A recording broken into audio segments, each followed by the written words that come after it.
A very good morning, DPM Heng, Minister Vivian Balakrishnan, as well as to everyone here at URA Centre. I'd also like to do a shout out to our live audience at MVS, as well as the very many of you who are tuning in to us right now via the different media channels, whether you're on Zoom, MeWatch, Facebook, or any of the other channels. A warm welcome to the launch of Smart Nation NU 2021.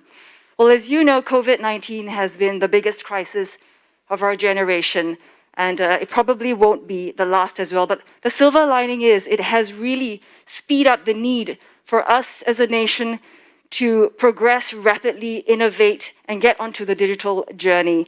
And that's why today's key theme for Smart Nation and You 2021 is reclaiming our lives with technology.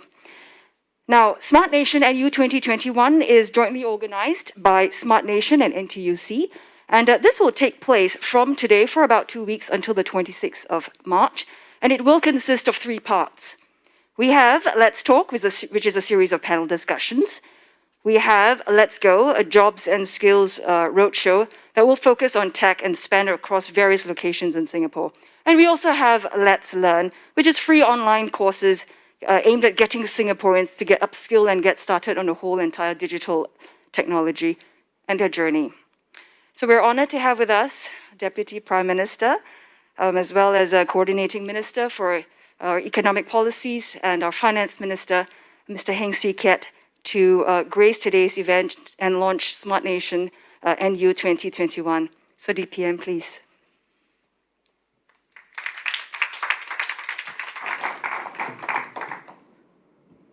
Dr. Vivian Balakrishnan, Minister in charge of the Smart Nation Initiative, Mr. Heng Chee How, Deputy Secretary General, NTUC. And good morning to everyone. I'm pleased to launch a Smart Nation and You Festival this morning. I launched the inaugural edition 2 years ago at Downtown East to a vibrant atmosphere and crowd. COVID-19 has forced us to switch to a different format today. But the fact is, we can still hold a festival enabled by digital technology. So this year's theme, to reclaim our lives with tech, is most apt. Digital technology has played a critical role in our fight against COVID-19.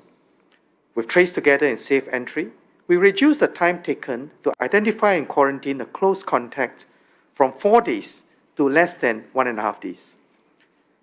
The Gov.sg WhatsApp channel is delivering regular updates to 1.2 million subscribers in their preferred language. Technology has also given us some degree of normalcy, such as using virtual meetings to keep in touch with loved ones and to conduct meetings. A lasting legacy of COVID-19 is the acceleration of major structural changes. In particular, the pace of digital disruptions will continue to quicken. We have known for some time that digital technology will fundamentally change the way we work, live, and play. Technological progress has been rapid. For example, today's smartphones have more computing power than what it took to send the first astronauts to the moon.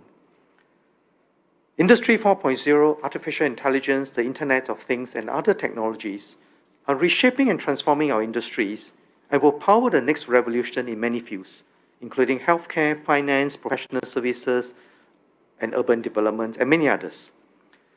Now, we sought to get ahead of the curve when we launched the Smart Nation Initiative in 2014 to use technology to create new opportunities and to better the lives of our people. With the progress that we have been making, our businesses and workers are now in a good position to ride on the digital wave. Our tech sector remains a bright spot for businesses and workers. Through our industry transformation maps, we're helping each sector on their digitalization journey, company by company. Our startup ecosystem continues to thrive. While relatively nascent, we have nurtured a number of unicorns, and the venture capital industry is growing rapidly. Many global tech companies have a presence in Singapore. Under our Research, Innovation and Enterprise 2025 plans, the digital economy is a key R&D focus for the next 5 years. We'll continue to deepen our digital capabilities in areas such as quantum computing, artificial intelligence, and data science, and invest in deep tech to keep Singapore a vibrant innovation hub. In the coming years, technology and a growing digital economy will create many new opportunities and good jobs for our people. But we must ensure that our workers are ready for the digital world. Many in my generation started work using a typewriter, and Vivian and Chi Hao will remember that. With the computer age, we moved on to the word processor on the desktop and later a laptop. And these days, work can be done on the move on a smartphone. Digital literacy and even basic coding will be core to the workforce of the future. We are therefore starting young in school and upskilling our workers throughout life. But our Smart Nation journey is not just about the economy. It is fundamentally about using technology to improve the lives of our people. One important area is in creating a better living environment. For example, HDB is building intelligent homes where residents can monitor energy consumption on their smartphones and sensor-enabled estate lighting that responds to weather conditions. And URA and our planners are using these digital twins to look at how we can reduce the urban heat effect. So I'm here at URA building, where the Singapore City Gallery is housed. So I encourage you to visit a new exhibition, the Smart Nation Cityscape, to better appreciate how technology is seamlessly embedded into our urban environment and daily lives. Another major area is in serving you better, with a wider range of digital services delivered more seamlessly by companies, governments, and the community. Increasingly, more people are going digital to meet their needs, from online shopping to making payments and even for telehealth. Companies and organizations have responded to this demand and offer the services in a more inclusive way. For example, the print media has offered more content digitally over time, and the content is readily accessible with options for larger font sizes and audio. During the pandemic, they also made COVID-related resources free by keeping them in front of the paywall. To support this shift to digital, we'll continue to invest in digital infrastructure, such as fiber broadband and a 5G network. But it is not just about hardware. We're investing in key enablers, such as SingPass, our national digital identity. Today, 2.5 million users are on the SingPass app, tripled from a year ago. We're expanding SingPass to include a wider range of services. Singapore is a small nation. If we remain nimble and work together as one people and as one economy, we can achieve our vision to be a smart nation. This will improve our lives and build an enduring advantage that will enable us to emerge stronger from this crisis. While our digital future holds tremendous potential, we must ensure that we progress together as a society. Bridging the digital divide was a key issue that came out from the Emerging Stronger conversations, which gathered views from Singaporeans on how we can forge a better future post-COVID. During these conversations, I'm heartened that many individuals, community partners, and companies were keen to contribute to bridging the digital divide and improving the lives and livelihoods of our people. The government set up the SG Digital Office last June, and with the help of digital ambassadors and volunteers, many of you are here with us today, we aim to reach out to 100,000 seniors, 18,000 hawkers, and 20,000 heartland enterprises to go digital.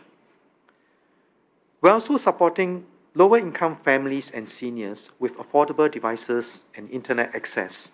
And in fact, many others are also contributing very much to this effort. So more encouragingly, many have come forward to contribute their time and energy and resources to this cause. One example is Better.sg, a volunteer-driven non-profit tech collective where people from all backgrounds come together to build digital solutions to address societal issues. This includes mobile games that help youths learn about empathy, and Call Home, which allows our migrant workers to call their loved ones back home for free. NTUC, which is co-organizing this festival with the Smart Nation and Digital Government Office, also started the Digital Kampong program, Under this program, NTUC First Campus will be loaning iPads to 2,000 low-income families and their children. So we can take digital inclusion and unlocking the potential of digital technology further. It is therefore timely that we are launching the Smart Nation and You Festival today, which will take place over the next 2 weeks. Do sign up for the various panel discussions, which will explore how digital technologies have and will continue to empower us to emerge stronger from the challenges of COVID-19. The acceleration of tech adoption in the workplace has also widened the skills gap among workers. As more companies look to transform, we must ensure that our workers are equipped with the digital skills to take on new roles. For our workers, you can find more about tech and job skills at 5 locations spread across our island. E2I will also be holding a virtual career fair with support from tripartite partners. There are also many free webinars and subsidized courses on digital and tech that you can sign up for, where you can pick up basic skills on coding, data analytics, and more. On top of these ongoing efforts, we must continue to raise awareness of the potential of the digital technology and grow the momentum to build a more digitally inclusive society. As part of the Singapore Together movement, I encourage you to step forward to contribute your time and expertise to close the digital gap. You can volunteer as a Smart Nation ambassador or with many ongoing collective efforts. You can consider joining the effort organized by the Alliances for Action, which are action-oriented groups, each formed to tackle a specific challenge under the Singapore Together movement. There are 2 alliances on digital inclusion, one on expanding online learning opportunities, and another on helping disadvantaged families access smart devices. There are also other alliances that ride on the digital wave, including the digitalization of our supply chains and EduTech. You can also donate to the Digital for Life Fund to support projects initiated by the community. The government will match donations dollar for dollar. Ultimately, building a more inclusive society will require a collective effort from all of us. To progress together as one, each of us must do our part to help those around us to be part of this digital journey. So in conclusion, I encourage you to take part in the Smart Nation and You Festival. The force of digital disruption is gaining pace. By working together, I'm confident that we can ride on these winds of change to build a brighter and a more digital future, one that will create a more vibrant economy, better jobs for our workers, and better lives for each and every one in Singapore. If we remain united, we can go beyond just reclaiming our lives with tech and emerge stronger from this crisis as one Singapore together. So I wish everyone a meaningful and enjoyable festival. Thank you. Thank you very much, DPM Heng, for that inspiring speech. There is just no escape. We have to reclaim our lives with the use of technology.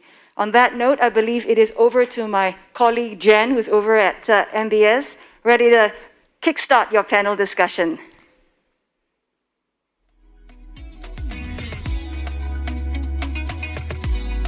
DPM.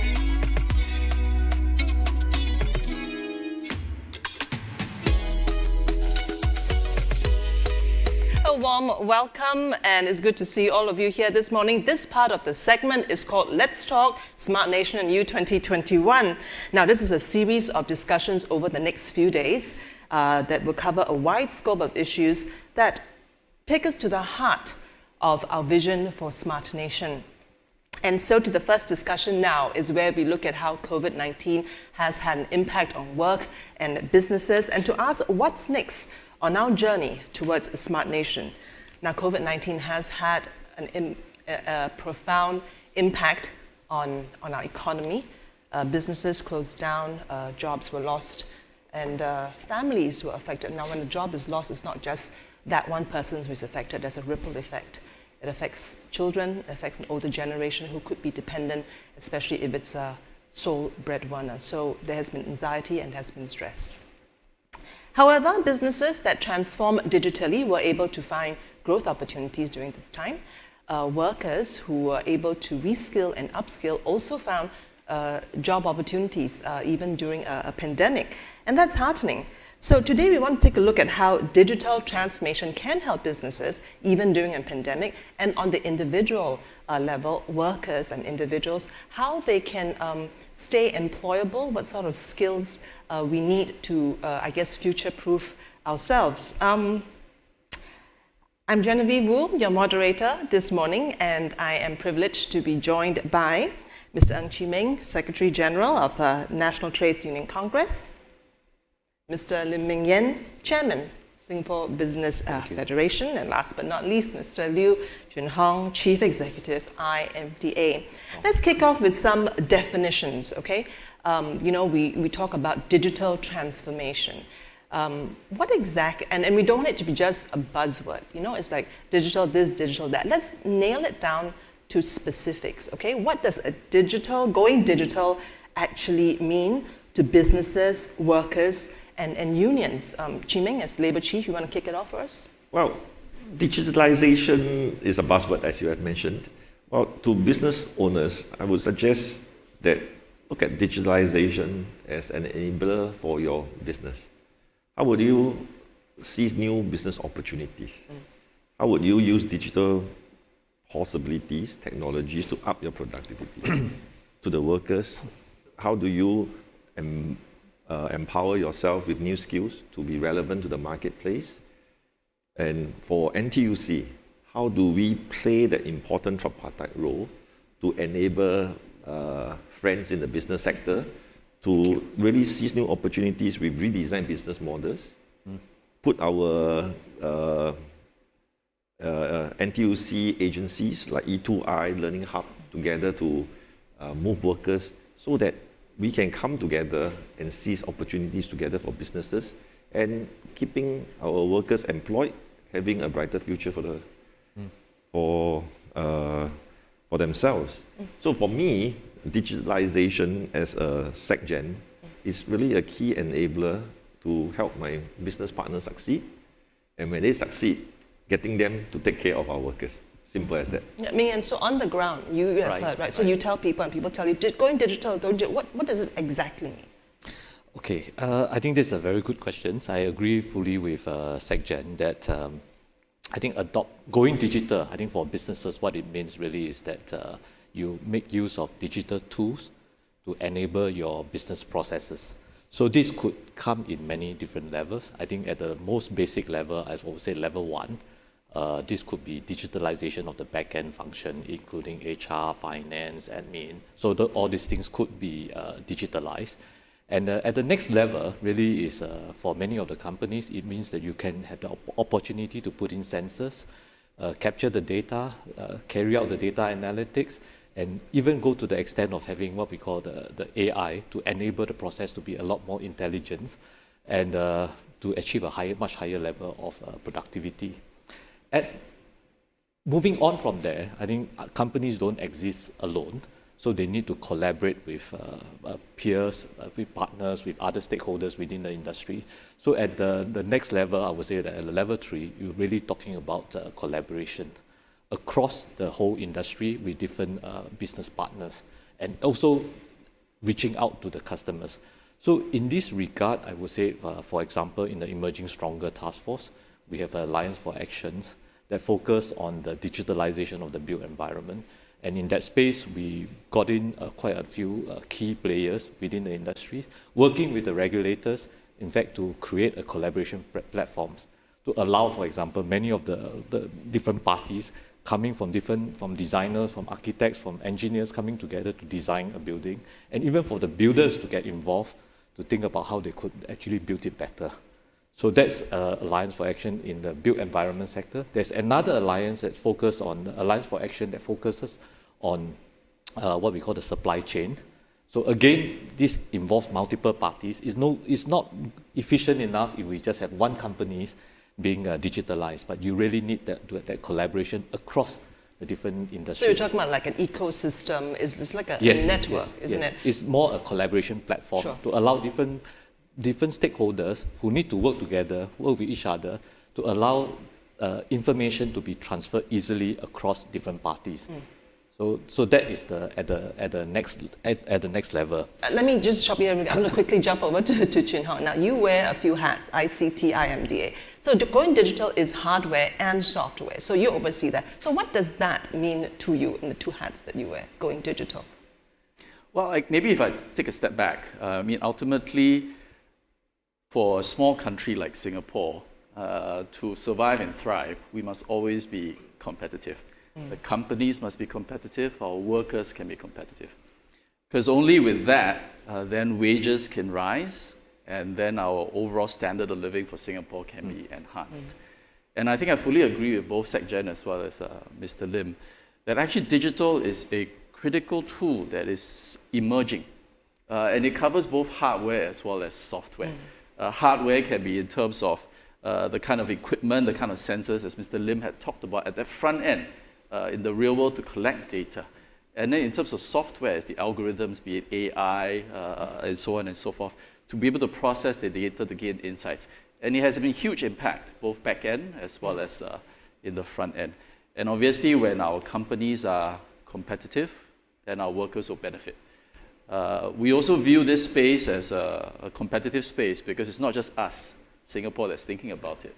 I think many other countries have put out their so-called digital economy blueprints, and therefore it's extremely important that we continue to stay nimble and to secure that space for Singapore. In the physical world, we view ourselves sometimes as a little red dot, but I guess in the digital world, actually Singapore has the potential and the ambition to be a much bigger red dot if we can pull our companies and our workers to be competitive digitally. Sure. Now, COVID-19, beyond the initial health scare where we were thinking, are we going to live or die? We quickly pivoted to livelihoods. Is it going to be do or die, isn't it, if we don't pivot quickly? Why? So maybe, Chee Meng, you can say, why is the Labour Union working together with the government then pushing for businesses and workers to go digital so quickly? Well, the reasons are quite simple. Because like what Meng Yan is alluding to on the work that we are doing together, actually, how do you, at the highest level, keep costs down? By the back-end digitalization processes and really up your back-end productivity. And then importantly, on the customer-facing end, how do you maximize reach, the quality, the richness and the reach of your businesses? And the key enabler we see today is the digital technologies that are available. So let's go a little bit deeper on what digitalization means. It's really a buzzword. So let's say to F&B owner, a tauke that I may know, if I were to talk to him about using digital technologies, I've got to use a very different language. How do you actually reduce reliance on manpower? Because they face all kinds of manpower challenges. I would go and with my CEO, Gilbert, tell them that with a digital menu, you can cut down the first layer. But having the digital menu actually is not good enough in my view. How can I link it to your kitchen? Instead of having the waiter being the interface after I've seen a digital menu. Some of you have done that, right? And when I link it to the kitchen, how do I link it to your billing? And if I can do the whole ecosystem where I have a different business model as an F&B owner now, I reduce your reliance on manpower. And I mean NTUC, where we have such networks of friends, I can actually introduce you to possibilities of solution. Even as a small SME, you may not see the digital solutions, we can partner you. And importantly, well, Chin Hong was talking about hardware and software, actually there's humanware. It is the employer willingness to move because it involves capital costs. It is also my workers' willingness to move, whether when you do this, they will come back to me maybe behind the employer's conversation and tell me, SecGen, are you sure you want to do this? Because I may lose my job. So if we don't put all these interests together and be able to convince each of the different parties, then I think digitalization in a very honest discussion is that it can be seen as a threat to workers. So, which is why SBF and NTUC, where we partner together, hopefully we can seize opportunities that are provided by all these digital technologies or Industry 4.0. but in partnership with Worker 4.0 that have the confidence that when you automate, you go into RPA, robotic process automation, I will not be worked out of a job. With that interest, then we can drive digitalization at the micro level, and where we aggregate all these efforts, NTUC, SBF, and other associations come together, then I say we partner the government as well and realize the macro gains for our society and put Singapore in a heavier weight class than our physical size.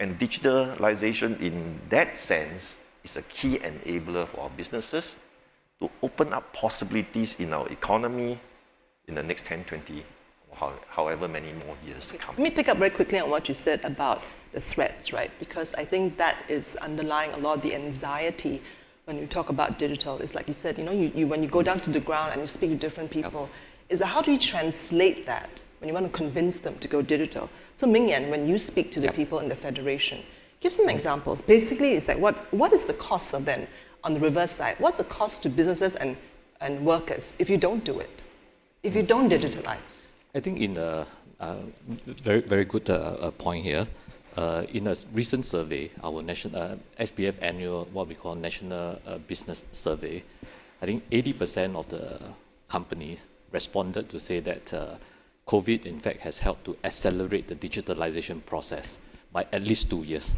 So this is a good thing. But on the other hand, if you take a step back, what Chin Hong just mentioned earlier, that if you look across the globe, we see that kind of feedback almost everywhere. So businesses really have no choice but to have to embrace digitalization, make use of the technology to improve their process to be a lot more productive.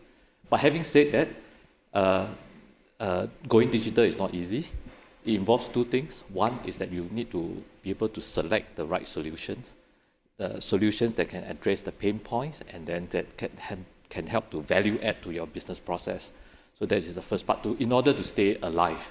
The second part of it is change management, which is what you just mentioned. So in any transformation within the companies, you need to carry the troops along. You need to make sure that the people who are involved embrace it and they are able to be retrained, reskill, learn the new things, and also maybe even accept changes in terms of organization and accept changes in terms of their own role within that organization. So that is a very big topic about transformation, but it is nonetheless a very important topic that we will need to address. Interesting, because we're going to take some questions from the floor and we're going to open up any time. But at the moment, we have one coming in from Zoom and it's very relevant to this point. Let's look at this question from somebody on a Zoom platform. How can small businesses adapt to the fast-changing digital transformation, which is exactly what you talk about, change management, and not just change, we're talking about speed, isn't it? How can small businesses adapt to the fast-changing digital transformation? Chin Hong, you want to give a crack at this? Well, I would answer it this way, that actually, at whatever stage you are, no matter how big or small a business, it is the immediate starting point. There is an entry point as far as how digital can help you, because no matter what, whether it's big or small in whatever shape and form, it will lead to an increase as far as your back-end productivity or front-end productivity is concerned. One of the fun parts about my job is I hear many interesting and inspiring stories about companies that do this very well.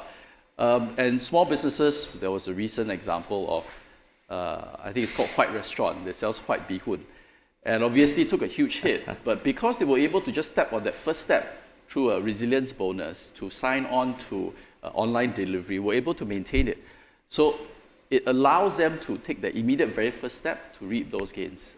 Even very small companies, micro SMEs, I think with the support of government can onboard some of these solutions very quickly to reap those immediate gains and then thereafter build off.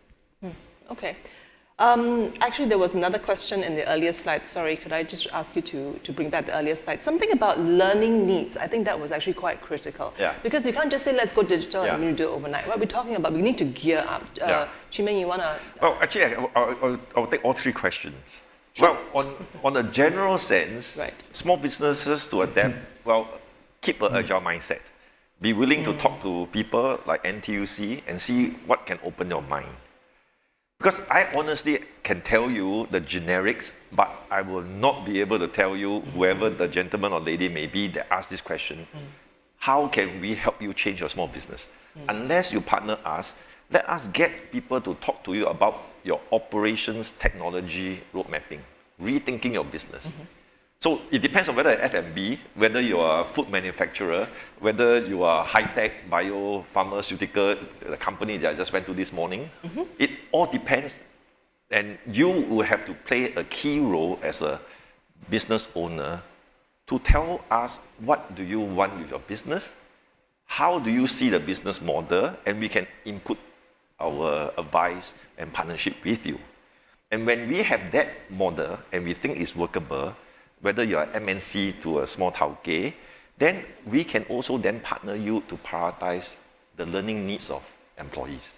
So let me try to help you visualize. Suppose I have an MNC, I shouldn't mention the company's name, that has gone on to RPA, digitalize the whole production chain, increase productivity by 20%, reduce the floor space they use by 20%, and up their product price by I forget now, about 30%. It's a great business model, right? But when you put in the sensors, they also wanted the workers to be monitored, not to be spied on whether they are doing their job, but really to look at the first phase of implementation, where the workers' behavior, how can they actually tailor that to actually fully use the RPA processes they put in place. Now, if I don't have that involvement with you, how would I advise you? I can't. And the workers' reaction was that I'm being spied on. It's very stressful to have cameras behind me while I'm working. So the company's intent was to help the workers adapt and smooth out the processes. But to the worker, is that you're spying on me. Absolutely. That's I where feel the it unions, too, just by listening to this story. that's where the neutral union comes in and talk to the bosses. Do you know that this is what the workers are thinking behind your back? And how can we actually assure them to partner the business owner, big or small, forward? And then for the micro businesses, the small businesses, I think the most often thing I hear on the ground when I talk to workers is that I'm worried that technology, most people don't use the word digitalization on the ground. I'm afraid technology will just replace me. I will become irrelevant. So then how can I actually move these workers into your business plans? So suppose you are like what Chen Hong was saying, right? White bee hoon. Now, you go digital. What does it mean? Is it just QR code to pay? Are you going to set up a website for ordering? And when you set up your website for ordering, let's say now I have a displaced worker, can we actually advise companies that there are programs out there to help you sell better? Hotjar. I don't know how many of you learned folks here know about this program. Hotjar actually helps you to monitor a digital tool that we are teaching to your employees, to monitor how people behave on your website, so that they can actually every week refresh your website to help you push sales. And this worker actually would be actually consistently helping you push your business model to the edge. Now, if you can assure somebody, let's say like me, do not have those digital skills, that when I transform, the workers will have all these new skill sets to help my business model, I think then you would have the convergent interests that the workers will support your transformation. So that is in answer, sorry, a bit longer answer to a very, very good set of questions. To do it simply, the business owner, please remain agile, look out for partners. 2, the technologies I feel are actually quite available. Is how to integrate it. And at our current stage of evolution, I would say that we need to bring the workers along as well. In that way, in parallel, not in sequential things, you invest in technology, then you train workers. If you want to transform a business in parallel with the workforce, with NTUC, go at it in parallel. I think it will meet your business needs even faster. That's my suggestion. Let me follow up on something that you say. I want to spend a little bit of time on this because you talk a little bit about anxiety, right? Yeah. And as labor chief, you hear a lot from the ground, also Ming Yen yourself, right? And there's always this, I suppose, probably a stereotype, and there's probably some truth in it when we say that does automation mean better than human? And if it's better than human, will I then replace? And is it the end of work for me or in my role? Because in our minds, that's the picture, right? Automation is efficiency. You get rid of the feelings that kind of get in your way and all that. And it's all very logical and rational. How valid are these fears? Because projecting to that is about job losses. And that's at the core of insecurity and anxiety when we talk about digital transformation. Would like to start. Maybe, happy to address that. But before that, maybe I just want to touch on you talk about small businesses, how can they adapt to this fast-changing global transformation? I think obviously every business is different. So my sense is that there are quite a number of what we call SME centers that has been set up in a number of trade within the trade association and chambers. So if you are looking for some more specific and customized help, these are people that you can talk to. And most recently, I think when I hear over the radio about CTO as a service, so these are so-called expertise that you can tap on to address some of your specific issues. So my suggestion would be for a business owner to explore some of this channel. If they are helpful, obviously that's good. If they are not so helpful to you, please do let us know too. NTUC has our USME too. Exactly. So, so these are outfits that has been created to help specific cases. Coming back to how companies will look at some of these issues. In fact, if you ask many of the companies, whether big or small, they are worried about being disrupted. Yep. I used to run a big company, but then the company itself, although in the eyes of many Singaporeans, it's a very big company, so you will never fall. It will always be all right. But in my mind, I'm always concerned about being disrupted by technology. So this change will have to happen, and the change will have to come from the top. In the sense that whoever that is making the key decision will have to make that decision to change, and then to have that open mind to say what are the opportunities out there and what are the possibilities out there. And having done that, the next step really is to make sure that the next layers, the next level, and even down to the ground, that everybody is convinced that we need to make that change. Or if not everybody, you can carry majority of the people along with you. So I think that to me is important, to sell them the vision of what the new company embracing technology will look like. Right. So coming back then, I'm going to link it back to the anxiety question that I posed. But before I hear from my panelists, I would like to actually open this now to the ground. I mean, there are business owners here who have experience, or even a worker yourself. Would you like to share perhaps an anxiety or this idea that you have if you automate, or your workers are not quite convinced? Can you talk a little bit about their fears, or a question for our panelists on this? Does anybody want to ask a question or share? Yes, please. Do you have a microphone for you? Thank you. Hello, everybody. I'm Simon. I'm coming from the hair and beauty industry. I think I'm hearing digitalizations for smart nations, but there's one thing I'm quite in doubt throughout the years is it's proven that this industry cannot be replaced by AI. Okay. So take for example, when you go for a haircut, can an AI do it for you? Then how do we resolve these questions to solve the manpower and skills needs? Thank you. Yeah. Simon, sorry, what industry are you in? Hair and beauty industry. The hair. Hair and beauty, yeah. Hair and wellness. Which relies a lot of it on a personal touch, right? Yes, it's a very one-to-one, that kind of... Well, I feel you make a very good point. But suppose now you are in the hair industry and you cluster into hair care products, then it will make a digital difference to you. That's why I say very humbly to you that it all depends on your own business model. If you are a hair salon type, then you are high touch, human to human type, then I would say that maybe you should see whether the back end digitalization can help you reduce costs. But in terms of the front end customer touch, then I would say, well, maybe we have to explore further. That's why I say, whatever business you are, really the start point is your business model. what are the real needs of your businesses. If in some really area they have no digital advantage, I will tell you so. Yeah, that's the best and honest answer I can give to you.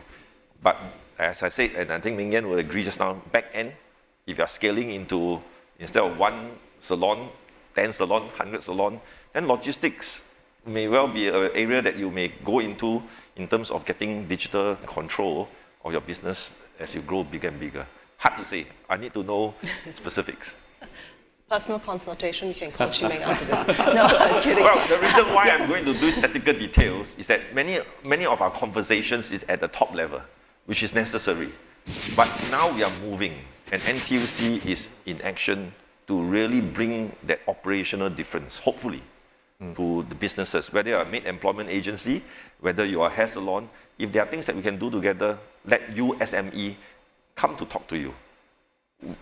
When I became Secretary, honestly, I've never looked at waste management, Ananguni, recycling, but we have gone into waste management to help 17 companies as a cluster to set up a cluster training committee to match business models, to reduce manpower reliance, because Singaporeans are not getting into those jobs, and our government's manpower policy is constraining the foreign input so that lower wages workers can go up and so forth, right? So we are going in with a cluster of 17 companies to not just rethink digitalization for them, but business modeling, including learning enablers. Yeah. We have another question on the floor again on this topic. Yes, please. Hi, this is Janet. Yeah, I mean, just to add to the interesting conversation, I would slightly say that even for hairdressers, all right, technology can actually enhance their value, all right, in a different way, right? If we can use AR, AI, I'm sure you have seen, whereby you can bring technology to help in the design of hairstyles, how it fits certain, profiles, etc. So, that is increasing and upvaluing the skill level of the designers. Hairdressers are not just, okay, you will have some, all right, whereby you just cut the hair, but you can always say, hey, for certain cases, how can they use digitalization and use technology to actually enable them to be better designers of hairstyles and not just your mere, that's why it's called stylist, right? So in my opinion, there is a lot of opportunities for even these kind of jobs to actually leverage technology to enhance their skills in very different ways. And that brings up the value of what they do. And therefore, in many ways, hopefully they can charge more and then, they can earn more as well. So, I just wanted to add that spin of creativity and tech can actually come together in many new ways that it might not seem quite possible in the past, right? And then he asked, right, whether can a machine cut your hair? I guess the only time you can do that is if you can fit the person directly into the exact space. But would you want to enjoy that? I don't want to. I would never say never to that. Because in Japan, for older folks in the healthcare sector, the first machine to wash your hair is available. Korean or Japanese technology. So I will never say never. But it all depends, again, back to your business model. Are you charging $12 or $500 for a haircut? So if it's $12, like some of us, I don't think that kind of technology will aid you very much because we are not willing to pay.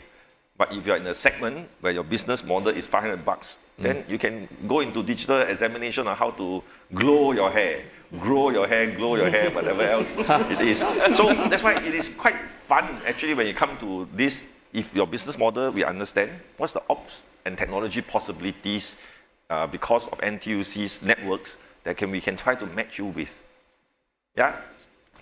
Actually, I'm going to pick up on that point. This is a really good point, and there's something that's related in my notes here. One of the questions is going digital the secret sauce for everyone? There's all sectors. So you're saying, right, so yours is more the human touch. Now, several business owners have commented that they have tried some digital tools. They don't see any particular or immediate particular gain. So my question is piece to piece, is like a piecemeal adoption the way to go? Or how about an end-to-end? If you take piecemeal and it doesn't come up with the results, then you say, no, this is not for me. I'm just going to stay the course, you know? What are your thoughts? Maybe Chun Hong. Well, I think it comes back to the original question that we started with is ultimately the digital element is an enabler that must be baked into what is important to your business model. So your hairdressing example is a fantastic one. So how is that important? And to pick areas with which it really makes that difference. And actually in my mind, it doesn't matter if it's piecemeal or end-to-end. For example, in your case, if it's a $12 haircut and it requires you to then have a chatbot that then automatically calls people up every month to remind them, please come for a haircut. That in itself is a sort of a singular solution, but it can make a huge difference. And then, as I mentioned just now, start somewhere and then build off from there. And obviously, ideally, as you expand that business model, going from that chatbot then to what else, as far as the end-to-end model, I think that would probably be the pathway to go. Yeah. I agree with him. Maybe I'll just phrase it differently. Have the business model and find the digital technologies to plug in so that the digital spending will not be a waste of money. So let me give you practical examples because I'm on the ground quite a lot. How many of you have websites? And it works well for 6 months, 1 year. After that, it becomes nobody attends to it, is it? Well, then that means it doesn't quite fit into your business model. If you're using a website to sell things, so you are not familiar with it, well, come to Learning Hub. See what are the possibilities to use a website to keep it alive. So that it becomes like what Chun Hong is saying, right? If the website has a back-end contact list, every so often will send up a message, come cut your hair, we have new product, or whatever business may be, we push those to you. Then you see the possibilities of what digital technologies can do for your business. But if you don't plug it in and you listen to some vendor selling you technologies, well, my bet would be that 90% of it will become obsolete, a white elephant, within a year or two. Which is a problem that we see on the ground. Which is why NTUC wants to come in and say, why don't you have a ops tech road mapping or where you want your business to go, supported by your operations and technology road mapping. If I agree 100% with that, I think it's important that you find the right technology, be judicious in selecting it, and be purposeful in selecting it. The technology or the solution must address the pain points and create value. SBF runs a program called Industry 4.0 Human Capital Initiatives, which is supported by ESG. So far, we have 47 companies who have been through it. I think the most important thing for the companies is that the leadership and the top management must embrace it, must want to do it. And the prelim outcome is actually very favorable, very encouraging, because the 47 companies, the average so-called improvement in productivity is about 30% across these 47 companies. And about more than 1,000 jobs have been redesigned. Because there's an improvement in productivity, actually there's a lot of potential for compensation, salary, and all that to be adjusted also for the staff. So this is one way in which we can sell the benefits of this kind of changes so that the workers and the employees will want to come along with these kind of changes. So if we can do that, and the top management is on it and is pushing for it and is actually has got a strong buy-in, this is where the changes can happen. Chun Hong, you wanted to add something? Yes, I just wanted to build on SecGen's earlier point. Mr. Lim mentioned just now about the CTO as a service that we're aiming to roll out by the end of the year.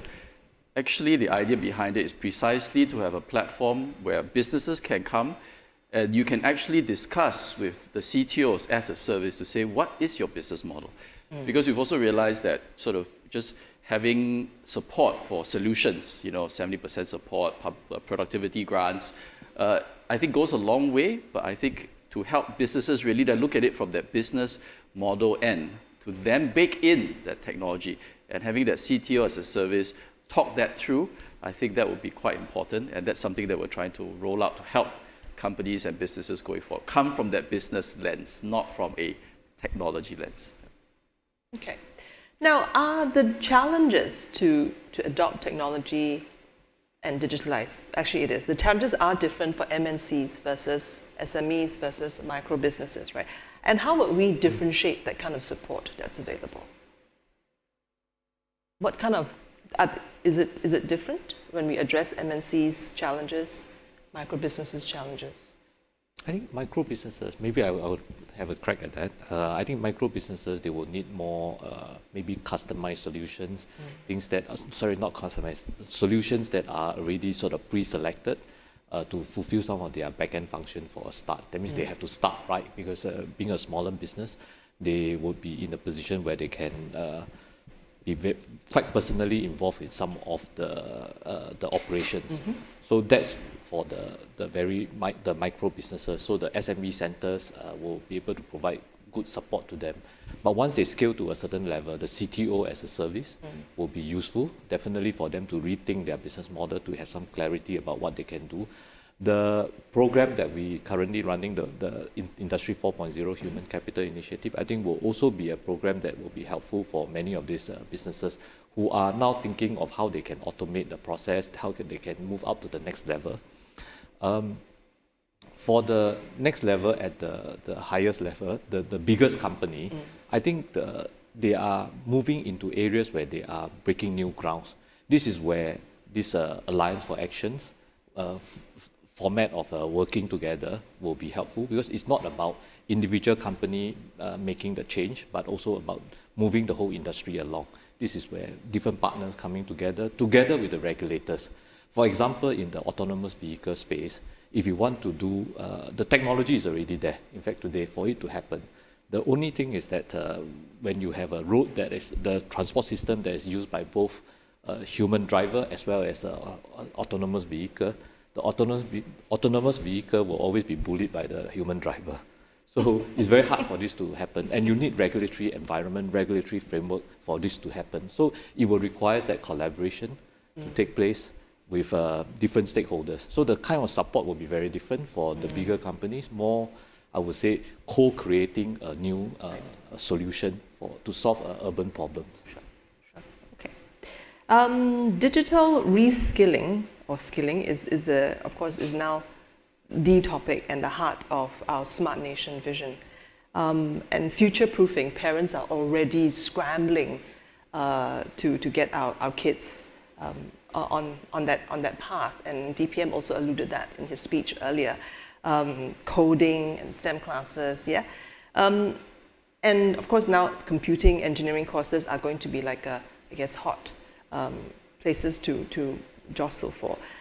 But coming back to, I suppose, to our current workers, the future we'll talk about later, not all workers are jumping on the reskilling bandwagon, despite all the initiatives, even grants and funding that's available.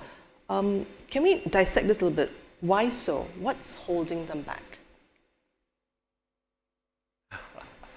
Well, I think there are many factors, but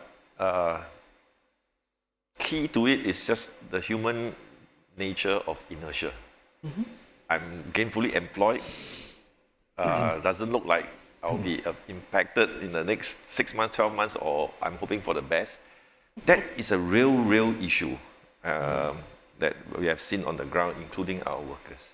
And if you overlap it with the anxieties that you mentioned just now, really, how do we therefore lead workers into this new path of possibilities? Right. Well, first of all, can they see that if you go for upskilling, you can have better wages? Can they see that if I go for this upscaling, I can stay relevant and have better work prospects? If at this basic level they can't see it, I suspect they will move. And we must do our very best as tripartite partners to move our workers towards these new areas of economic activities that we think will be best for country, best for companies, and best for workers. Then the next step, for all the things that we are doing in government, when I was in government, you know how many courses we have? 25,000 courses. And then when we want to encourage a worker to go for upgrading, and we talk about digitalization or skills future, well, it's a buzzword. When it comes to the individual, I have to talk to the worker. They will ask me, Hokkien is okay here, right? Sure. Shek Jen, 按照走. what will help? I agree with you on the need, I don't know how to do. Which course will give me better wages? Should I take the course and then leave my wife at home to do all the different things while I spend 1 year upgrading myself? And then after I upgrade myself, a union leader actually asked me this: I get better wages? Will I get better work prospects? If I go for training, if I don't have those, why do I want to bother? Right? So when we want the whole ecosystem to respond, well, we discussed quite a few minutes on the business changes, but to nudge our workers along, well, this basic interest I think must be met. And then the tools to enable them in a beautiful night sky painted by all of us of 25,000 stars in the sky. Which cluster of sky should I look at? Hairdresser.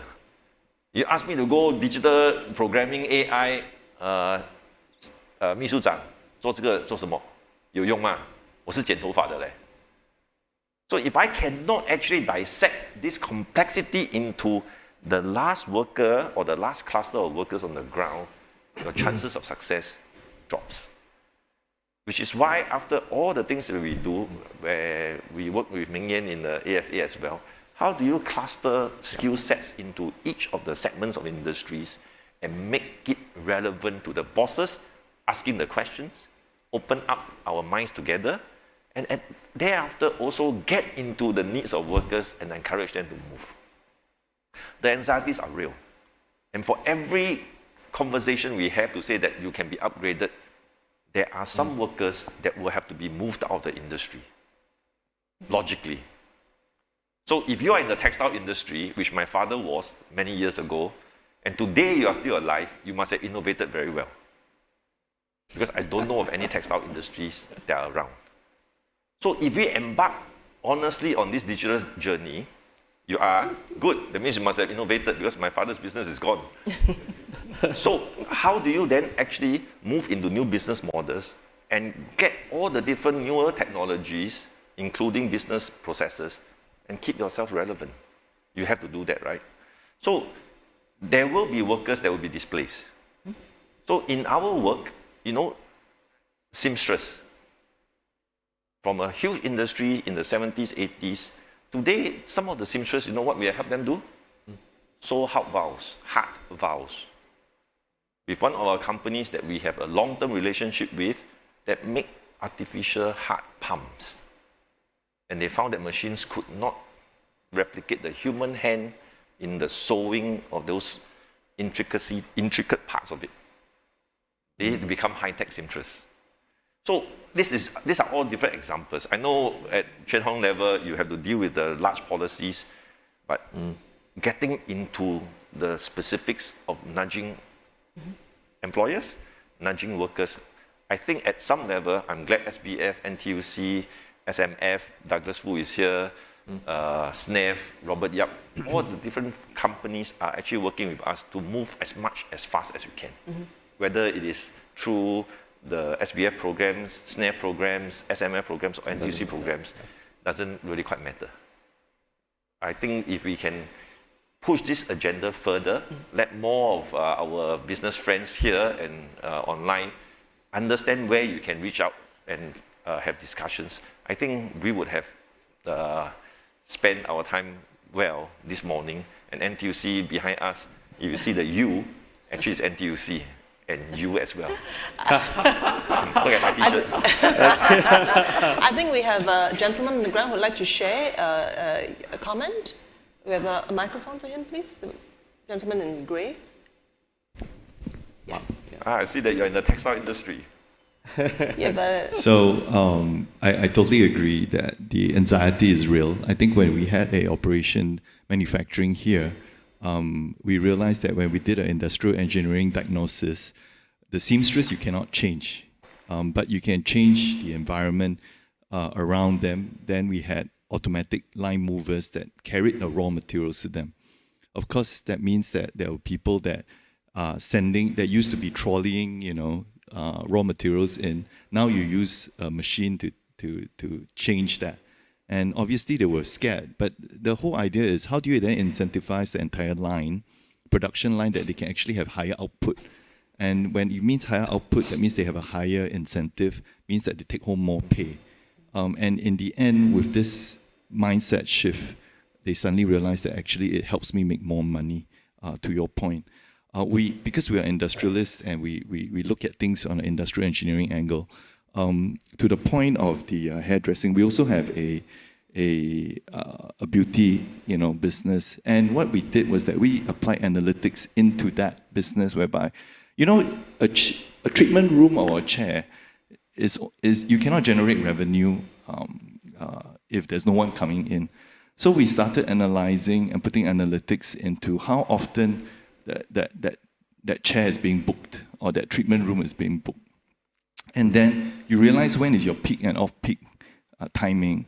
And then you can then use that data to correlate with your marketing department to say, then how do I now target specific, using that data to say, this timing 10 to 12, off-peak, how do I get more people in?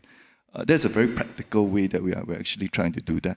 The other way is, of course, now transitioning to customer relationship management, whereby you can put it, we are trying to put in a system whereby, exactly to your point, because we know that the client has bought a certain moisturizer or certain things, and how do we calculate if the person diligently used this, they will run out in 2.5 months, that I can automatically help my salespeople call them and generate more income. So in the end, it all goes back to how do I help the business and the people that make more money. And then that translates downwards to the entire stream of your employees and also to the boss, I guess. So these are some of the practical things that I guess from a manufacturing angle, we've brought it into smaller businesses as well. Thank you. Does anybody else in the audience want to jump on this? Yes.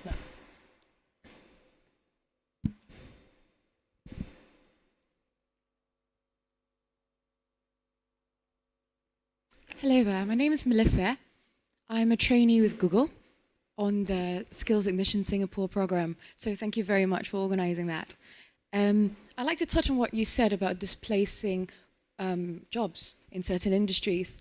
I think that is actually a huge fear, that even after you skill yourself, after all the training you go through, the sabbatical you take where you may take the risk of not being able to feed your families, you still can get a job.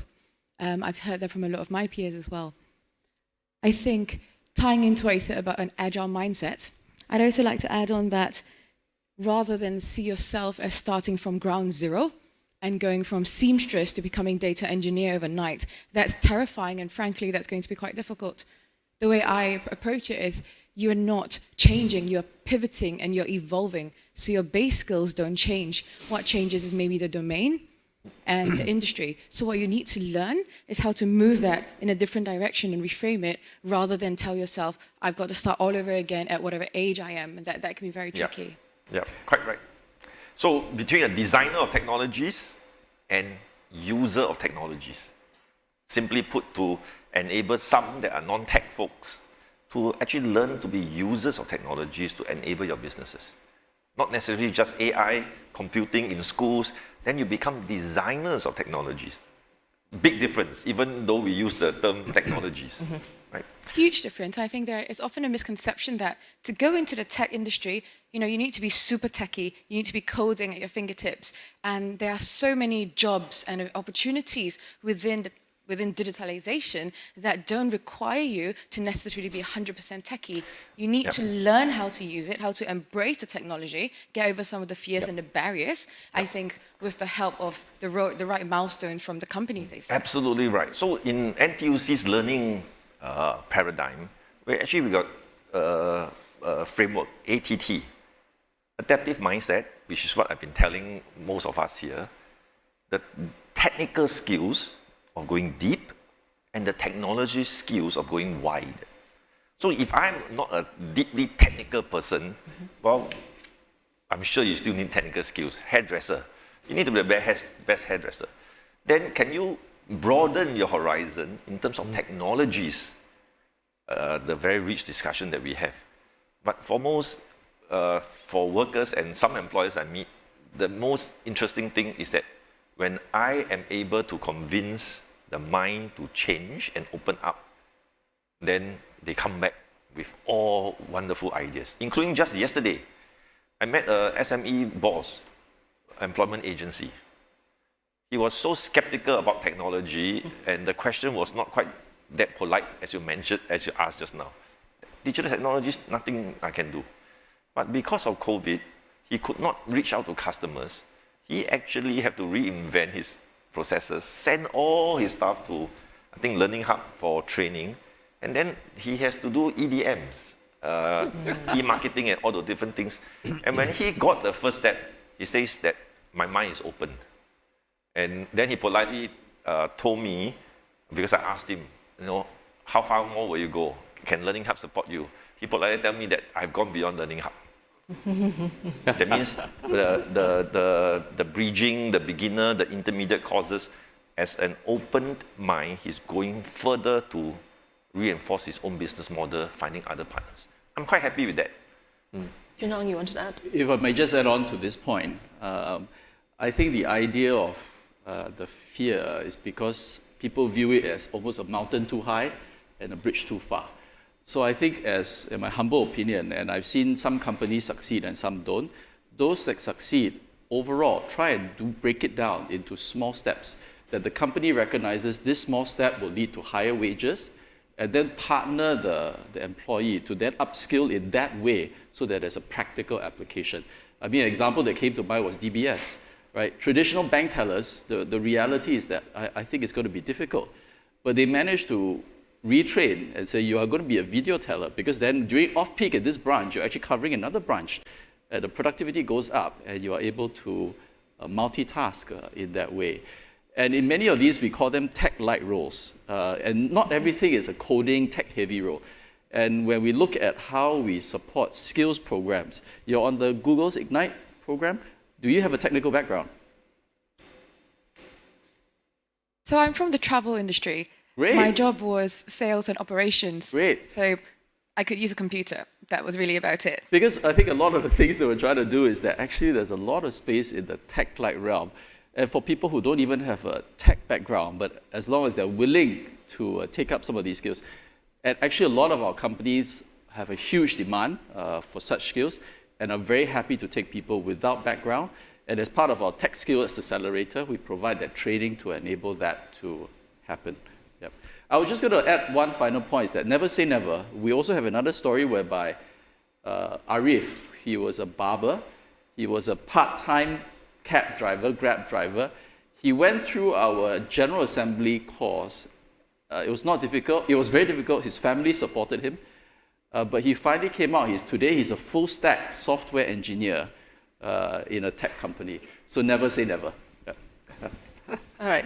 And actually, picking up on Chin Meng's point, when you talk about, I suppose what struck you, a mindset, inertia, right, which is a very human tendency when you don't want to pivot, and the underlying anxiety, which is very real. So inertia plus anxiety, very potent in what kind of keeps you rooted even to a bad place.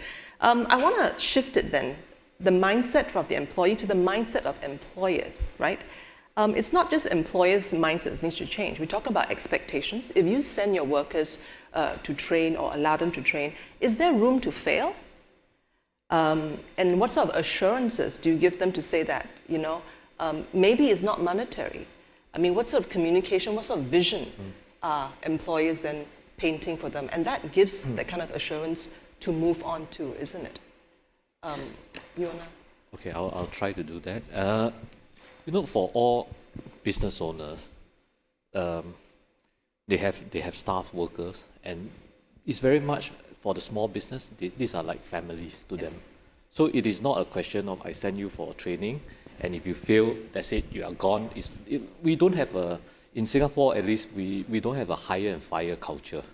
It's more about grooming people, about nurturing, and business owners recognize that if they don't have the workers and the employees supporting them, the business is very hard for them to succeed. So that, I think, it is the first mindset that we need to be clear that, in a sense, we need to understand that this is how business owners and even the top management within companies will look at their own so-called colleagues within the companies. So if you take that approach, the first thing in the mind of many of the leaders will be that if they need to make a change, they want to make sure that the workers and the employees can come along with the change. And the trainings will be provided. They will try all means to provide for that.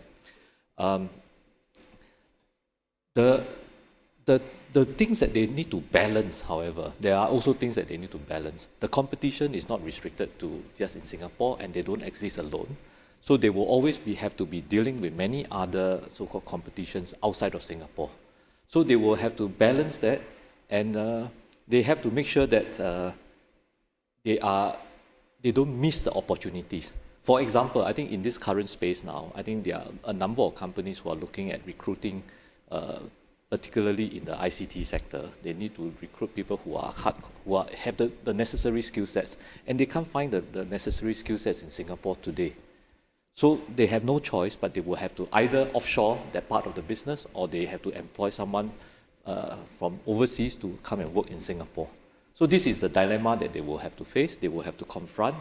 And I would say that most business leaders would try to balance that. And as far as possible, it makes a lot of business sense also eventually for them to localize the position here. So that, I think, it is the approach that employers has been taking. Somehow, it may not be clear sometimes in the social media space that this is, in fact, it is not you against, is one party against another party. Ultimately, for Singapore to succeed, really is about the employers working together with all the workers and the employees, and together with the support of the government, actually created a strong ecosystem for all of us to succeed globally as a very competitive hub. So that's how I would look at it, and I think it's important that we all adopt that approach to allow, in fact, certain skill sets, certain workforce even from overseas to complement our local workforce to make it a stronger Team Singapore. So it's very collaborative. The keyword is collaborative. It's not adversarial, isn't it? It's not an adversarial role, because it's not about employers exploiting the workers. You can't do that today. Mm-hmm. If you are going down that path, for many businesses, they will not be able to succeed. Even if they succeed in the short term, they will not be able to succeed in the long term. So it has to be about sustainable employment. You have to look after your workers so that the worker will work for you. Otherwise, they will not work for you. So I think it's as simple as that. Right. So is that kind of assurance that we're talking about? So actually, at this point, I want to pick up a question that's coming in from Zoom, which is related to the topic. If digital skills is all the buzzword now, what we need, right? Why not then, forget about reskilling mid-career people or older workers? Why not just switch and just hire the young millennials to do it? Could businesses be thinking that way? And if so, that certainly does not give assurances to the mid-career worker who are trying to improve, trying to catch up. Chee Meng? Well, mid-career folks, and I'm going to get my CPF in 3 years' time or 2 years' time. Well, if you maintain the ability to learn, it doesn't really matter whether you're mid-career or more senior folk like me nowadays. The key question actually to ask, two key questions you ask yourself. What are the accumulated experiences that you can add value to a business that a youngster cannot bring? You'll be quite a foolish employer to get rid of all the mid-careerists when you have such experience and other tangible or intangible skill sets. Digital skills is one part of it. So if you are mid-career, and if you are indeed now cognizant that you need to go digitalization, then I'm quite confident you'll be able to do it. Because if you're mid-career, you're younger than me, that means you have benefited from Singapore's education system. Your foundational ability to learn is already there. And once you made up your mind to go, well, if you are still unsure, find Meng Yan, find myself, or Chuan Hong, see how we can help you latch onto the first steps, and then I'm quite sure you'll take off. In our learning hub, I have 20-something-year-olds all the way to the oldest one I know is about 71. So you're mid-career, you're young. There are possibilities there, just 活到老学到老，自强不息，学以致用。Chuan Hong, what do you feel? It's like, employers can simply say, you know what, I forget about this training, it's going to take too long, right? I'll just hire a bunch of millennials. Is that gonna work? So I would say that actually for the really good companies that we have talked to, it's actually quite the opposite. They actually say for somebody who comes in with, for example, a domain expertise, can be sales, can be whatever that they were in, if I can give them now a digital backbone, it actually brings the two together and it strengthens my company significantly because I cannot buy that experience and that domain knowledge. And if I'm a company, for example, that is trying to get into digital finance, for example, then that experience I cannot buy. So the way I will answer is, I think there's some truth. It's something that we need to lean against from a cultural perspective with regards to mid-career. But as long as you yourself are willing to learn, as what Sekjet has said, and actually good companies, they do see the value that you bring.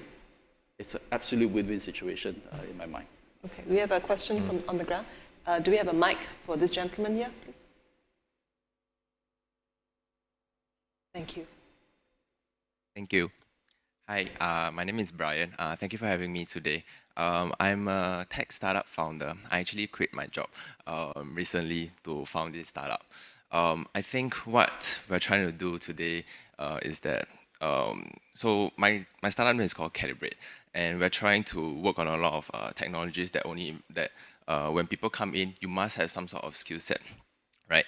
And then we have some friends in the universities coming to say that, Brian, what you're doing is actually very interesting. Can I join? I say, yeah, sure. Be more than happy to have your help, right? And then we'll be saying like, but I don't have the experience. So, but me and my co-founder, I have tech experience. She has marketing experience. And we come in to say like, never mind, come in, I teach you. So there was this quote that I see on LinkedIn. And the quote goes, if you want to go fast, go alone. If you want to go far, go with a team. And don't hire people based on their skill sets, but based on their attitude. So this is a small social responsibility that I think I have as a business owner to encourage other business owners as well to kind of take in the kind of skill sets, whether they do not have the background or not. So I'd like to open up a question to everyone on the panel or even anyone else in the room. Have you seen any companies that are actually doing something like that to accept someone without any tech background? And then from there to nurture them, not as in from an employer responsibility first, but maybe as a social responsibility to help them. Because sometimes, yes, certs are important, but experiences are important as well. Anybody on the floor would like to add on to that? Yes, I do. Yes, please. Yeah, so thank you, Kevin. My name is James. I'm the Managing Director of Dropbox in APAC. I'm based here in Singapore. I'd like to share a story that I've recently came across. I was in a Grab cab, and I was talking to the uncle, and I said, hey, uncle, has your business improved after the COVID situation has improved, right? He said, yeah, slightly. I say, so what did you do when the business was down? And then he said, I went for courses.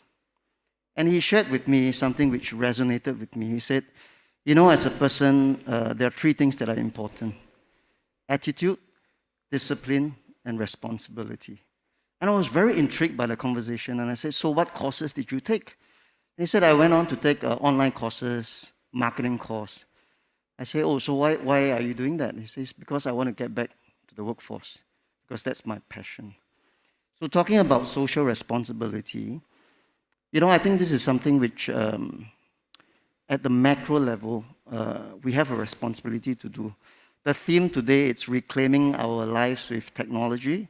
When I heard that just now, it was an aha moment for me, because it kind of reminded me, when my parents was maybe in the 1970s, the theme was probably reclaiming our lives with education. So I think our current generation have the responsibility to really embrace technology so that the next generation would benefit from what our parents did for us. So I think this is kind of like something that I really want to share with the panel here as well. Thank you. Thank you. Thank you. Does anybody else in the audience have something to add on to this? Yes. Maybe this gentleman first. Thank you. My name is Maxim. I'm a CEO of a contactless check-in software company called G-Trip, and I'm also a volunteer at the Tech Talent Assembly, a NTUC association, affiliated association for ICT professionals. So an example of us trying to, as a company, trying to help professionals who are non-tech. So we hire people who used to work in a hotel. They could be a front office manager, even operations.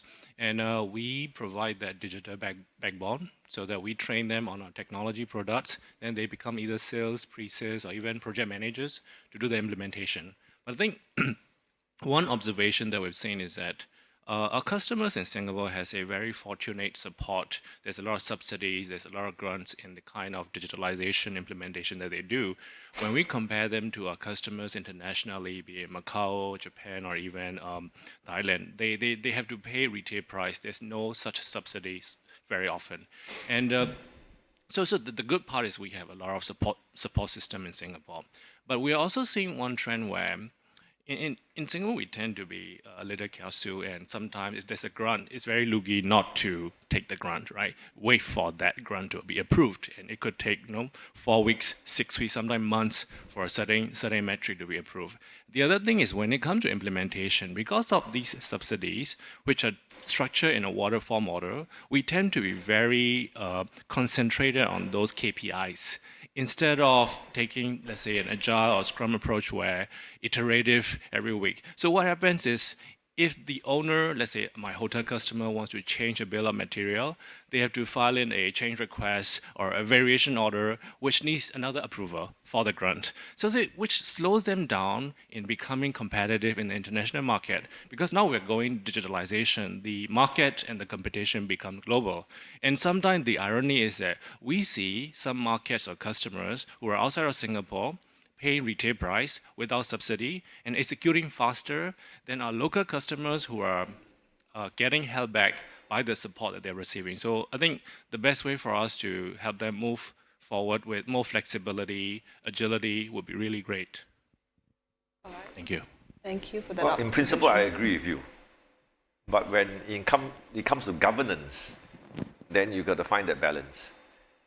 Because I don't speak behalf of government, but you will certainly know the amount of money that are involved in grants and the percentages of abuses in the past would also require colleagues in government to put in the necessary governance. So that balance, I suppose, would be an equilibrium at each different stages of our development. So that's the best answer I can give you. So that Chen Hong don't have to answer you. I think there's one more comment at the back there. Is that right? Oh, where am I? Yes.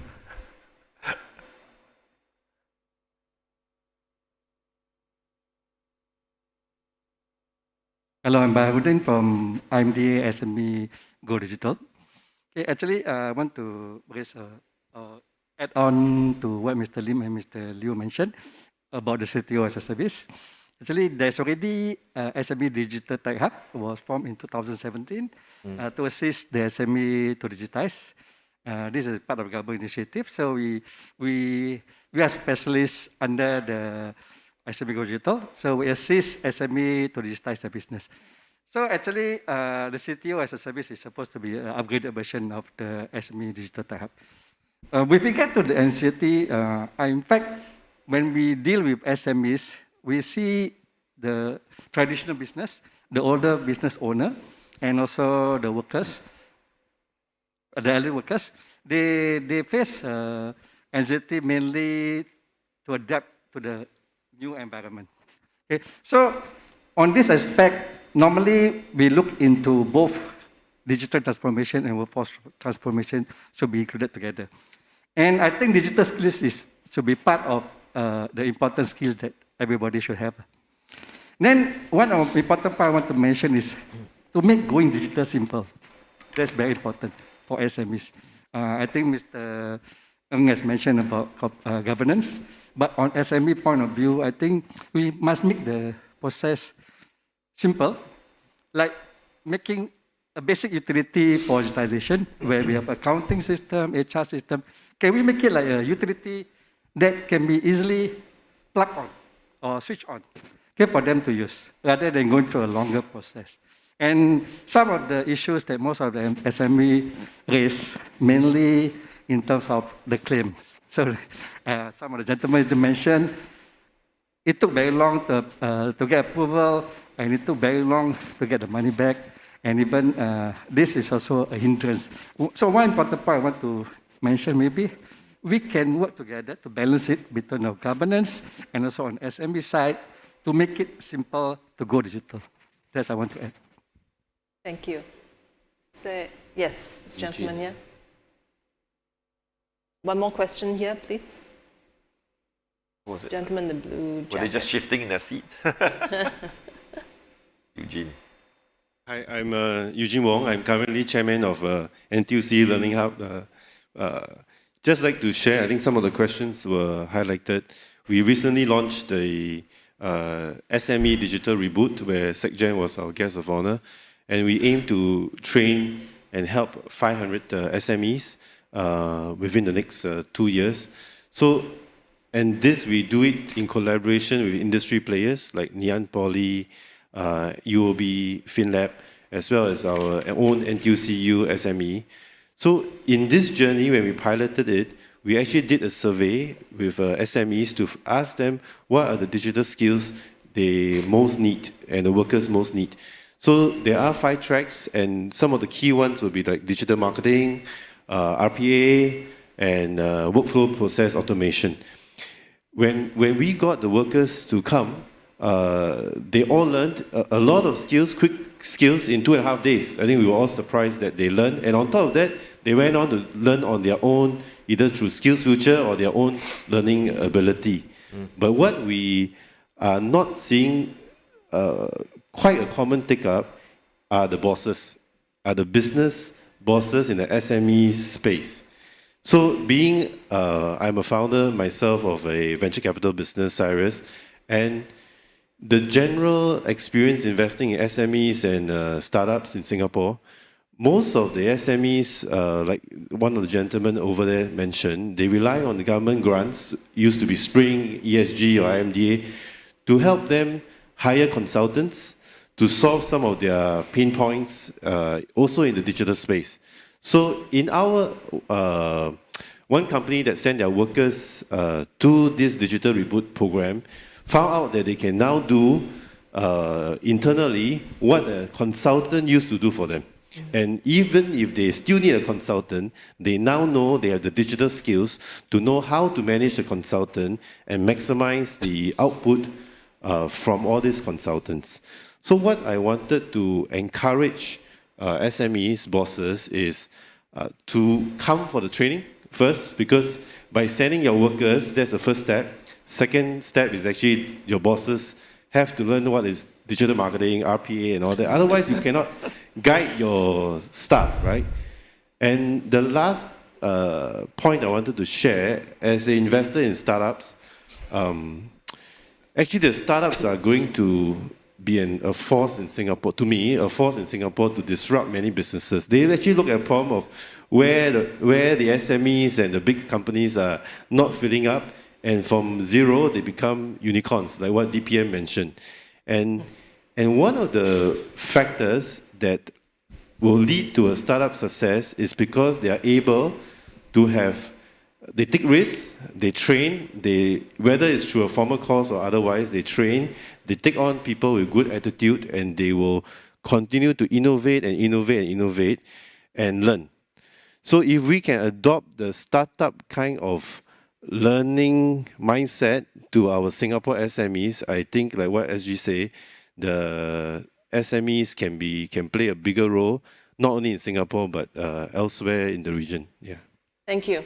And actually, at this point, I want to transition very quickly to MNCs and a lot of giant tech companies who have since moved to Singapore. Facebook, Zoom, TikTok, Tencent, they've all had some new headquarters here. So my question really is, these tech giants are moving to Singapore. There must be good reasons for them to do so. How can these large MNCs, what role can they play, and I suppose bringing local firms, I guess, to gear up about what is their role, I suppose, as a big brother in the industry or captains of the industry to help us along? Chimeng, you wanna? Well, one thing that they can possibly think about is being a queen bee, where they have subcontractors that are reliant on this MNC for many areas of businesses. How can they play that social CSR role, the corporate responsibility role, to actually bring many of the local companies, big or small, alongside? Right. And not just as a social responsibility, but as what Megan said just now, if you are an astute businessman and you need the cluster of companies below you to support you, it is in my own interest as a company to actually enable all of them to succeed. So if some of these companies, not necessarily the ones that you mentioned, even our local companies have this evolved paradigm of business clustering or depth of strength, the bench of, not depth of strength, the bench strength, then I think it will again be another advantage that a small country like Singapore can embark on that will not be so easily replicable elsewhere. I would put that. Because we talk about hardware, software, also humanware, right? Is that where it comes in? So I'll just add on to Sekjan's point that MNCs are an important partner in the overall ecosystem. And obviously they come here because Singapore is an attractive place overall.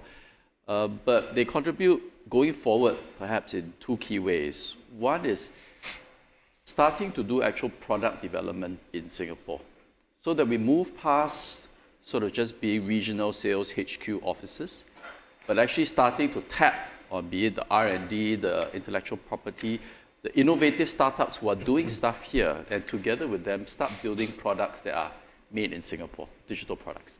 And I think that's a big area that the MNCs increasingly are doing and we want them to do going forward.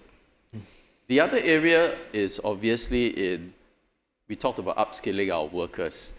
As part of our Tech Skills Accelerator, we partner them quite heavily, be it the Googles, your Microsofts.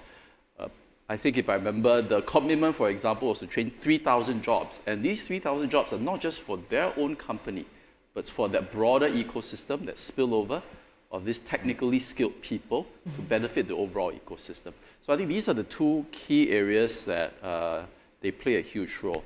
I would just add that it is not just multinational companies, but also our local big companies, working with the likes of C Group, Shopee, as well as Grab, to do that, because they also have a huge role to play. Any MNCs or larger local groups in the House who want to comment or add on today, or perhaps bringing up, I suppose, strengthening our smaller firms and stepping up together? Is there anybody else who would like to? Yes, please.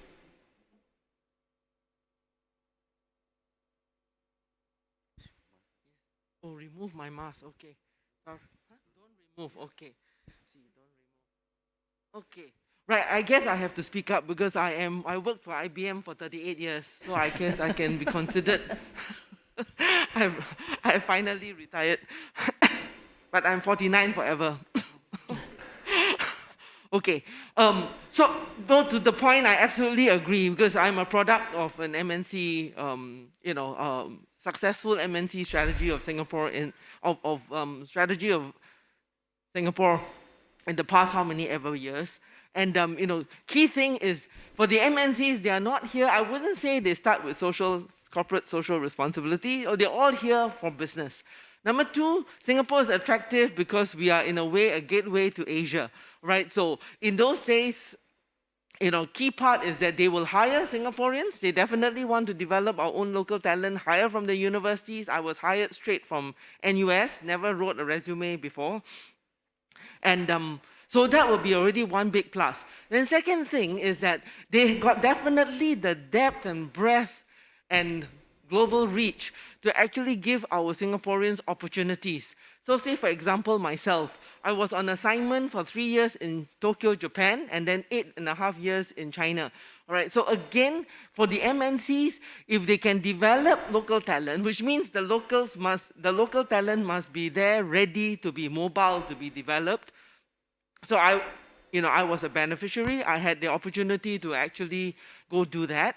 And so for MNCs, if they have a good social compact all right, with our workers and with our government, such that, hey, they have that responsibility. I wouldn't just say it's corporate social responsibility, because it's really for business, all right, that they will develop talent, and for everyone, and all my bosses actually were foreigners, right? And but for every of the foreign big boss, if they develop 10, and 10 develop another 100, and then develop the partners that is out there in industry, that's how we will all grow. So I guess, I'm totally in agreement with all the conversations up there on the stage about a collaborative mindset, an open mindset, an adaptive mindset. So I would say for Singaporeans, in the 1980s, I remember when I first started as a systems engineer, those were the days when we were trying to put in ATMs. That means a bank in the wall, all right? Everybody was afraid that the ATMs would take away jobs. But now you look back 30 years hence, frankly, there were more jobs created because of that bank in the wall, all right? Now they don't need the bank in the wall already. Now the bank is on your phone. On our handphone, exactly. Yes. So I guess in the true spirit of the human spirit of really being able to handle adversity, we should be looking at all these as opportunities. And like Sec Gen says, we are a small country, so which means that if everybody decide that we have this mindset, we connect together, and take my SBF chairman's point about bringing along the ecosystem.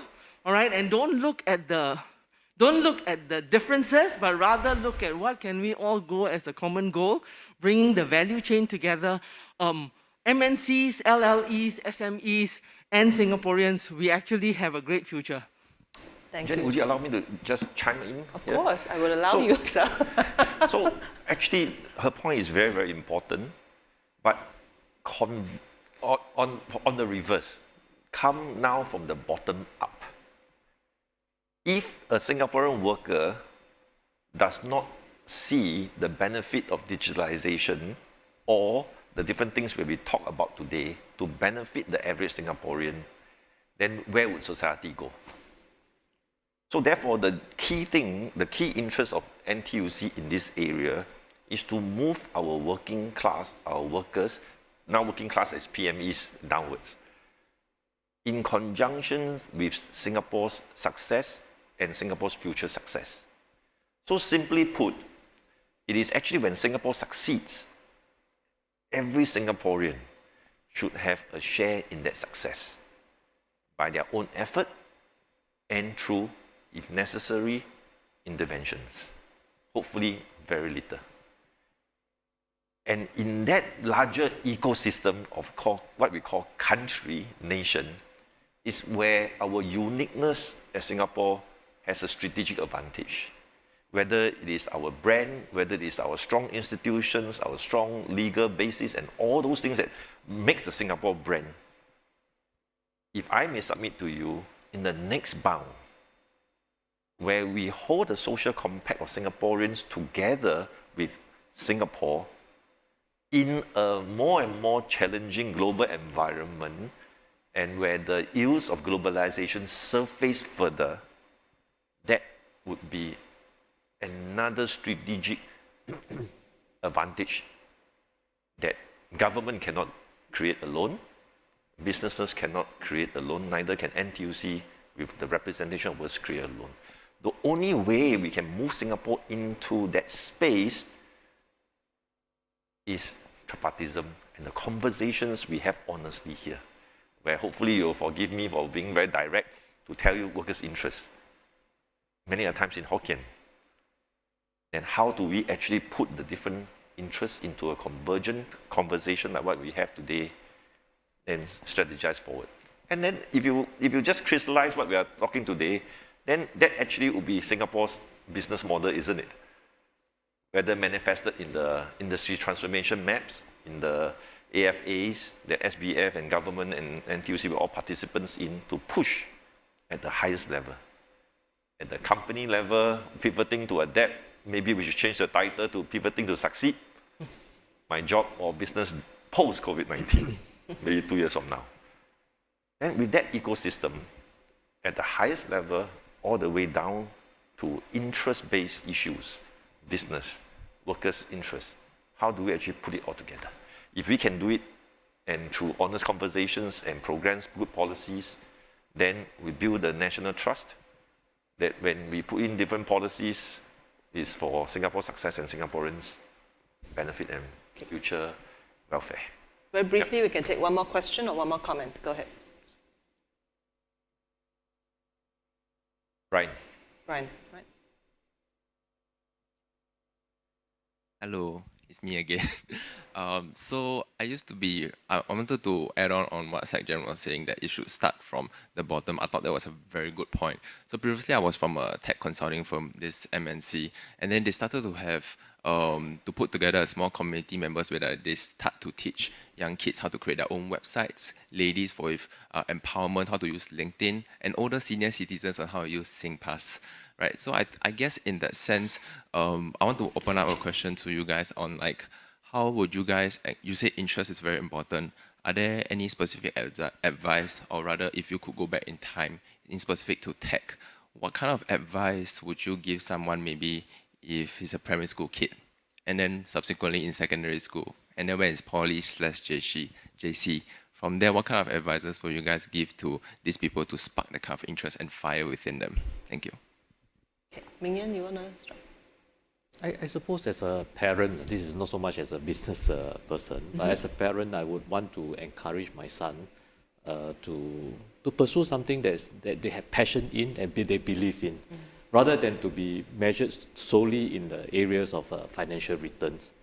So if they pursue something they are passionate in, I'm quite sure that over time they will find a niche, they will find some ways in which they can actually find fulfillment. So that to me is more important than just so-called commercial success.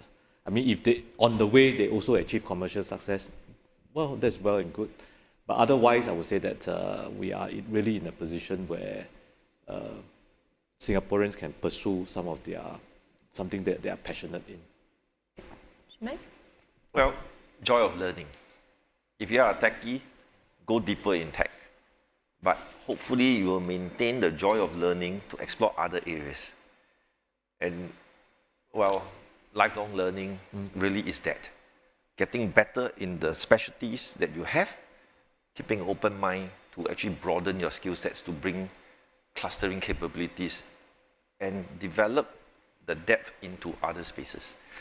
Joy of learning, when I was education minister, we pushed it so that the kids are not learning for exams or learning because of pressures from wherever, but actually wanting to answer questions that you yourself may have, build that curiosity, build the joy, so that it will carry you no matter what the life expectancy Singapore may get to, 84, 85. You will really always take the own initiative to learn, unlearn, learn again. No, quick one. Stay hungry, stay foolish. For those who are familiar, I think these were the famous words from Steve Jobs at one of his famous Stanford commencement address. I hold that quite dearly myself. Because I guess the first 50 years of Singapore's development was actually driven by a certain, okay, I need to catch up. I need to sort of get from being a very poor country to a developed status. But the next 50 years will not be driven by that. It will have to be driven by a certain innate passion to want to create possibilities. The fantastic fonts that we see here today in all our work processes that we take for granted as the story goes was because Steve Jobs decided one day, just decided to take a calligraphy class. And I think that stay hungry, stay foolish, so that Singapore as a whole is able to explore the possibilities of the future. I think that is the only way that we can continue to remain exceptional. So stay hungry, stay foolish. All right, on that note, we're going to wrap this session now with one final question for our panelists, perhaps more of a personal reflection and to each of you. What was the single most, I suppose, important lesson for you regarding jobs and livelihoods, as to our topic today, that happened in the pandemic that caught you by surprise? And if you had to do it differently again, what would you have done? I'll leave the last word for Chi Ming. Ming Yan, you can start first. Okay. I think what happened last year caught many people by surprise. I think what the main lesson that we learned from here really is that we must always be prepared for a rainy day as a company or even as a country. So I think Singapore has done very well in that respect. We are prepared for the rainy days. I think many companies, as far as I know, they do plan for such situation. So we have always what we call a cold winter scenario. But COVID-19 actually went beyond that. A lot of people may have a reserve of, they say, 9 months or even up to a year. So when you have a reserve for up to a year, and when COVID hit us in April, May, you don't know how long it's going to last, right? So literally, the revenue for many companies actually dropped from 100% to almost zero. So it was a very challenging times. So the business community is actually very thankful that the government was able to step in during that period to provide that lifeline to keep companies alive, and as a result to actually keep people employed. So the lessons learned really is that we always must be prepared for rainy weather. Not so much about what we could do better next time, but I think what is important for us now really is how do we then position ourselves to emerge stronger, to build back better for the businesses as well as for the country. I think there's a lot of scope, there's a lot of possibilities for us to reposition ourselves. And I think digitalization and the tools that they are now made available to many businesses actually gave us that possibilities. So I think we should seize the opportunities now. Interesting. Build back better. Wasn't that Joe Biden's motto? Very presidential of you. Thank you. So if I were to share, most important is to build capabilities for the future. We went all in to develop, for example, next generation broadband. And we went about it quietly, doggedly. But when the crisis appeared, then suddenly we had the backbone that allowed everybody to work from home close to seamlessly. And because we built in that spare capacity, we were actually able to up that spare capacity so that even under the most peak load conditions, things could still continue happening. I would say this is not the case in many other countries as well, or even in infectious diseases. The last time that happened, we quietly built a National Center for Infectious Diseases so that we're a lot more prepared when this crisis came about. Not to say that it was perfect, but at least the base was there in which you can then quickly adapt and iterate. And even in this space of training and workers that we talked about, because the huge investments we have placed over the years, NTUC, SBF, government working together in that tripartite relationship, where a lot of the base platforms are already there to reach out to workers so that we can quickly adapt, retrain, so that you emerge a lot stronger. So ultimately, for a small country to always invest and have that reserve, because that reserve is key, and when the time comes, it allows you to leapfrog and go forward. Thank you. Last minute for you. I got 30 seconds. Okay. The most important thing I learned is the strength of networks, relationship, and in this specific case, tripartism. None of us could have done all the things that we have done as a country to deal with the impact of COVID if we were not in it together. Whether we emerge stronger and the longer term lessons, honestly, I think it's too early to tell. Let us deal with the immediate crisis and further thereafter examine what other things we can put together. Then I can tell you what are the post-COVID-19 lessons that we can do better. Right now, we are still not out of the woods yet. Let's continue building the ecosystem, all the things I agree with. But ultimately, for the strategic opportunities in the future, I think when we finish with crisis management, that's the time to settle down and go through very diligently, deliberately, to see where are the new opportunities that we can further latch onto. Right. But on that note, big thank you. I'm sorry. Thank you for our panelists and for all your contributions for a very rich conversation. Thank you. Thank you. Thank you. All right, and for those watching at home, the QR code you see flashing on your screen will do scan in and give us your thoughts, your feedback on what happened today, ways that we can improve, or your thoughts on the topic. Thank you.